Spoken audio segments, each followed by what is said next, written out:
सबसे मिलकर जाने लगते हैं, क्योंकि जैसे मैंने कहा सुख में वो साथ रहे ना रहे नहीं पता, पर दुख में वो साथ रहते हैं। सुख के दिन आए सब खुश हैं, अभी ठाकुर जी की जरूरत नहीं है किसी को, सब अपने उत्सव में लगे हुए हैं। ठाकुर जी वहां से चले जाते हैं। अब यहाँ पर समय बीतता है, उत्तरा के गर्भ से राजा परीक्षित आते हैं, वो बड़े होते हैं, उन्हें राज सिंहासन दिया जाता है। उसके बाद पांडव राजा महाराजा सब चले जाते हैं राज्य छोड़कर किसी ना किसी काम से, कोई वन की ओर जाता है, कोई पहाड़ों की ओर चला जाता है। कई वर्षों तक राजा परीक्षित ने राजकाज संभाला। एक दिन खजाने की सफाई हो रही थी, तो उसमें से एक मुकुट मिला, बहुत कीमती हीरे जवाहरात तरह तरह के जो हीरे होते हैं उनसे सजा हुआ मुकुट था। वो मुकुट था जरासंध नामक एक राजा का। वो राजा पहले हुआ था बड़ा ही पापी, उसने बाकी राजाओं को मार कर लूट कर उनकी हत्याएं कर कर वो मुकुट बनवाया था। और जैसे मैंने कल कहा था, जैसा संग हो वैसा स्वभाव होता है। वो मुकुट लाया गया, साफ कर कर राजा को पहनाया गया। पहनते ही राजा के मन में हिंसक भाव आने लगे। राजा ने कहा आज शिकार खेलने चलते हैं।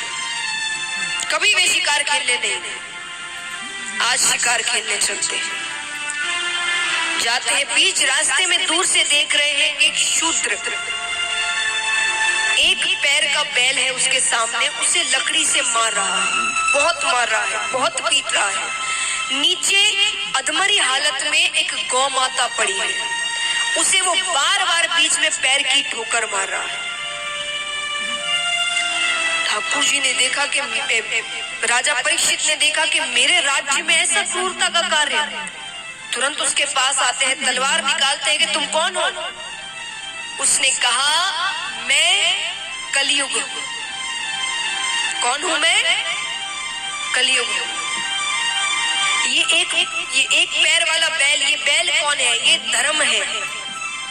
ये गौ माता कौन है? ये पृथ्वी है। कलयुग में पृथ्वी की यही हालत है। और ये जो बैल है धर्म है, इसके एक ही पैर क्यों है? बोले क्योंकि कलयुग में धर्म केवल दान से किया जाएगा। 4 लक्षण है या जो 4 महत्वपूर्ण बातें हैं धर्म की, उसमें से एक दान है। तो बोले जो बाकी 3 है, तप है, तपस्या है, वैराग्य लेना हुआ, ये सारी चीजें कलयुग के जीव कर नहीं पाए। वैराग्य लेना, मोह माया छोड़ना, सुपारी नहीं छूटती किसी से, मोह माया कहां से छूटे? ये सारी चीजें कोई कर नहीं पाएगा, पर दान हर कोई कर सकता है।